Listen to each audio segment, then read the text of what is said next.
Calvano, Bobby Shoemaker. It's Tournament Talk on the Tournament Edge for Saturday, December 10th. It's Gulfstream Park Race 10. It's the $75,000 Wait-A-While Stakes, Andrew. It's going 1 mile on the turf for 2-year-old fillies. It's a field of 14 as of now. Create a Dream, the 14 horse, drawn all the way outside, is your 3-1 morning line favorite for Chad Brown, Javier Castellano. It's Chad Brown. It's Javier Castellano. It's the lawn. No arguments whatsoever. However, if you're going to take a horse drawn that far outside on this turf course, there better be a lot of value there. 3-1 is an afterthought. He'll be bet well below that considering what this horse has been able to do from a speed figure standpoint.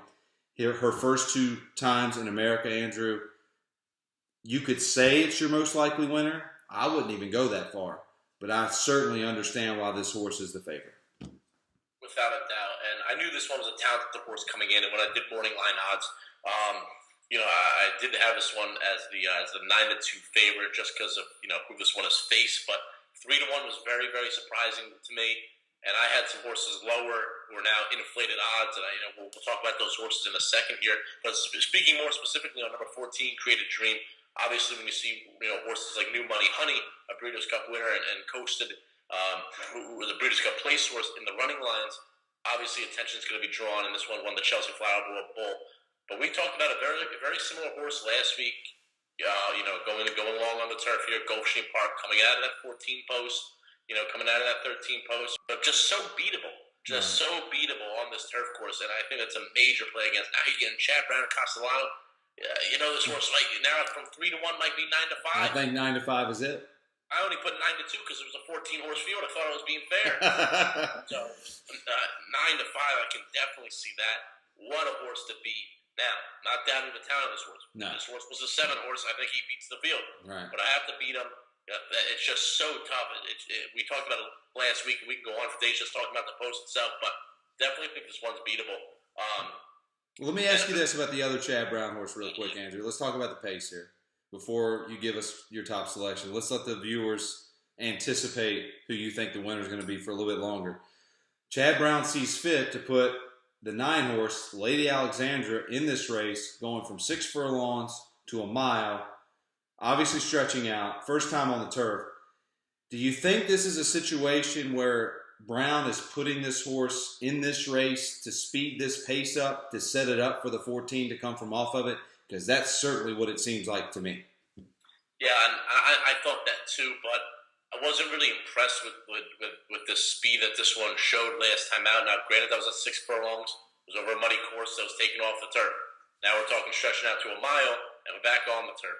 So I can see that from a perspective, but I think Chad Brown wouldn't really necessarily do that, especially with the Sheep Pond partners who give him a lot of horses here. I think this is a horse that is going to affect the pace, no doubt. I know this is one you mentioned. I don't see this horse being a straight-up rabbit for the 14. I definitely think this one will have a dictation in the pace, but I don't necessarily think that this one's here, to get the 14 a victory. What about the 1 horse, Queen Del Val? I think that's how you say it. Edgar Zayas talked about this in one of the other races earlier on Tournament Talk. Is a very aggressive gate rider. This horse is stretching out from 7.5 and 5 furlong races, drawing the rail. I'm certainly assuming that you agree with me that the 1 is going to be on or very close to the lead. Oh, I agree, Bob.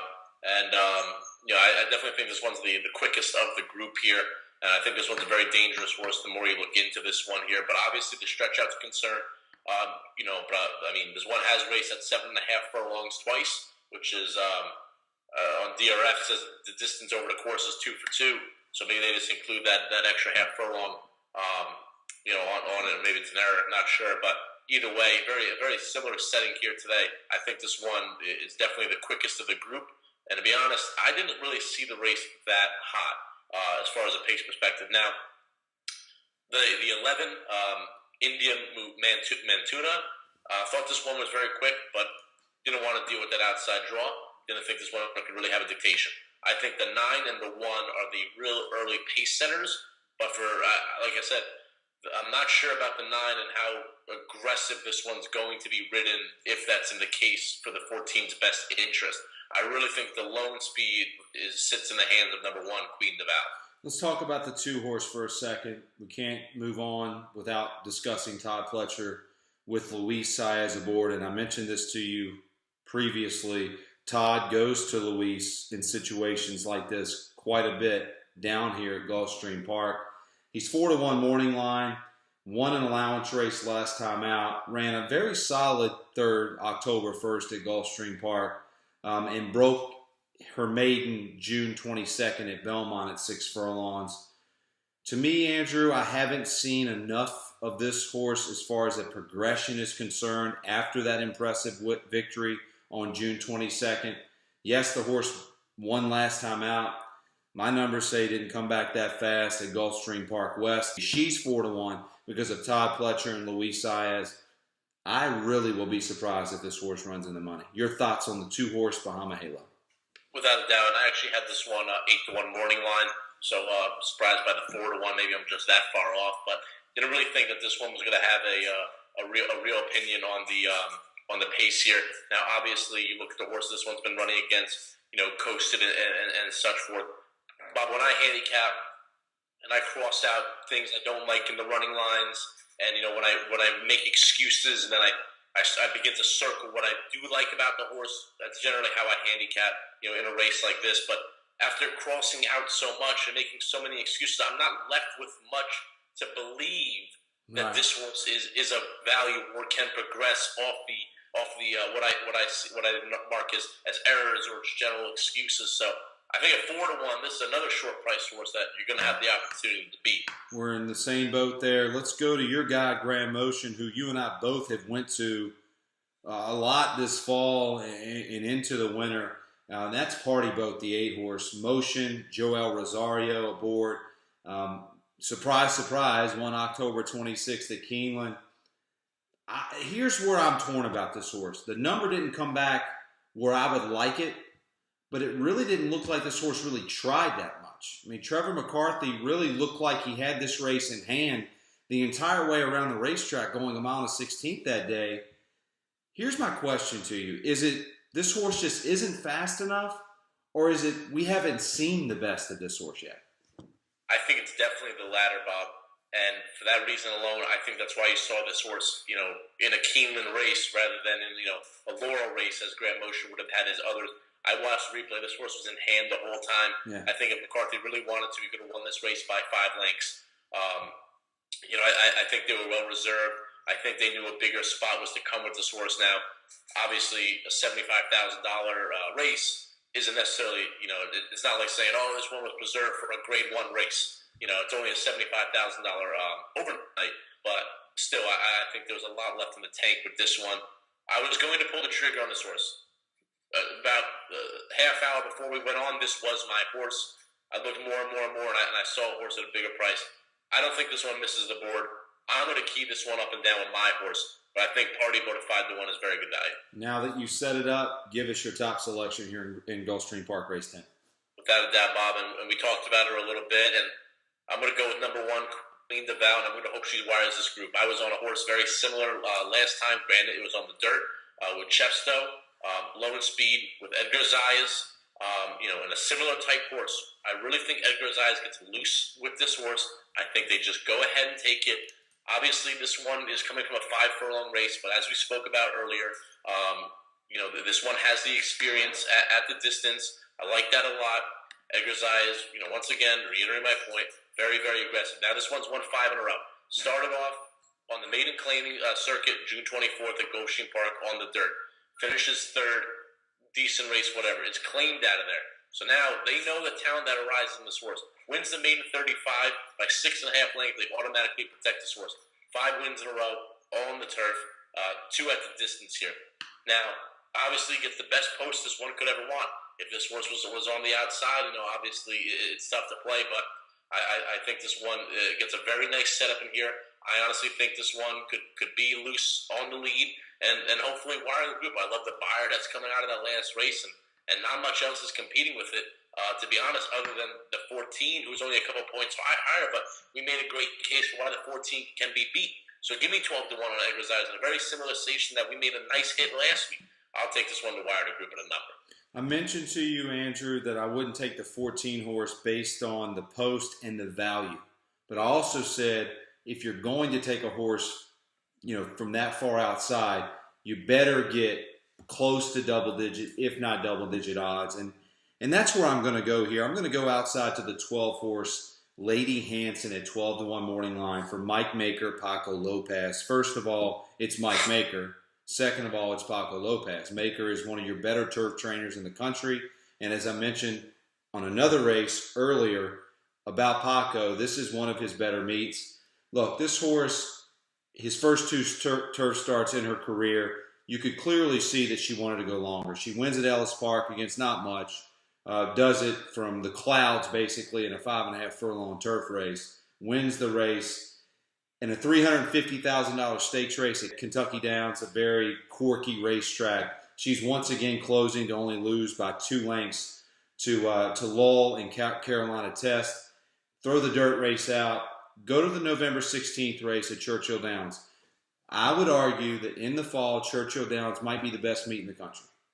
In the fall. Now, you could argue the Ben Crosby meet out west with Del Mar's a very solid meet as well, but this is a very good meet in the fall. This horse goes off at 2 to 1 in a mile race at this distance in a $60,000 allowance race at Churchill Downs. And this horse lost all chance at the start, Andrew.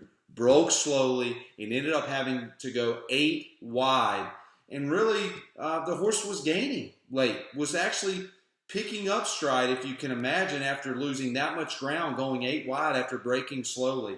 I like the workout December 3rd at Gulfstream Park. This horse is settled in. Obviously, my concern is 2 things. I'm with you that there's not a lot of pace. I'm also concerned about the post draw. But this is a good turf horse. And this horse is 12 to 1 after being 2 to 1 last time out. And the horse did not run better because it broke slowly. Now I'm getting double digits with Maker and Paco Lopez with a good gate workout. And unlike you, I don't think the speed in front, although there might not be much, I just don't think they're that good.